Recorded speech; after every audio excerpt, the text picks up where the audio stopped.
Hi, I'm Justin Rossow, and today I want to talk to you about living with delight, chapter 12 in the recent book from Next Step Press.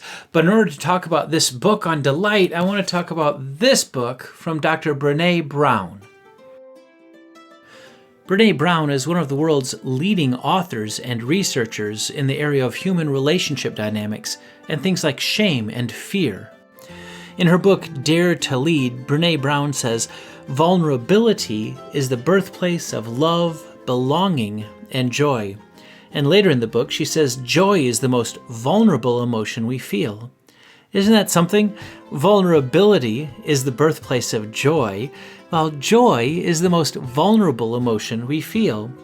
It almost seems like those two statements contradict each other, but I think the paradox comes from the fact that we don't quite understand the word vulnerability.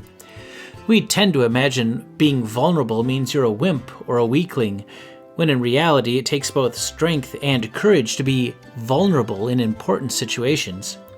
We imagine that being vulnerable means you'll live in constant pain, when actually being vulnerable gives you the resilience to bounce back from pain. We imagine that vulnerability is full of shame, but vulnerability is actually the way forward, the way you can deal with feelings of guilt or shame. So how would we define vulnerability? I guess you could say vulnerability is the act of being open with someone else, even when the situation makes you feel uncomfortable. For me, being open doesn't seem nearly as big of a challenge as being open when things are uncomfortable.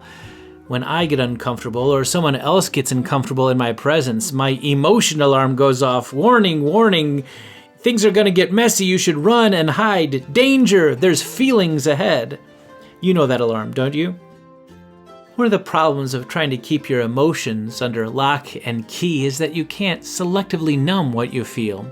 If you get rid of all your uncomfortable feelings, you get rid of all the possibility for delight as well. Maybe we could treat all of our emotions as a kind of dashboard for what the Holy Spirit is doing in our lives. And no matter what you're feeling, even if it's uncomfortable, it could simply be an invitation to check under the hood. If we're going to experience the delight Jesus intends, we're going to have to live with uncomfortable situations. Instead of asking what's the easiest and fastest way to get rid of these uncomfortable feelings, we'll lean into that moment of discomfort to discover what Jesus is up to in our lives. Instead of trying to avoid all of our emotions, we'll stay curious. And whether you're experiencing uplifting and light emotions or challenging and heavy emotions, you'll be curious to see what Jesus is shaping in your life. Instead of trying to be an independent or self-sufficient Christian, you won't go it alone. You'll follow Jesus with someone else, someone who can point you back to Jesus and His promises and His presence. Your natural tendency is going to be to avoid situations that make you feel uncomfortable or make other people feel uncomfortable. But don't do it. A safe life is a numb life, and that's too high a price to pay. And that doesn't fit with the life of following Jesus. It doesn't align with the way of the cross and open tomb.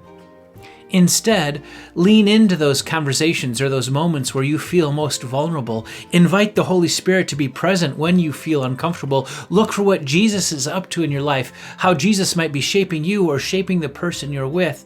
Find someone to follow Jesus with you, someone that can point you back to His promises and His presence. Embrace vulnerability as a powerful and dangerous tool for experiencing God's delight, and then buckle up, because people who live like that are in for the adventure of their lives. I'm Justin Rossow.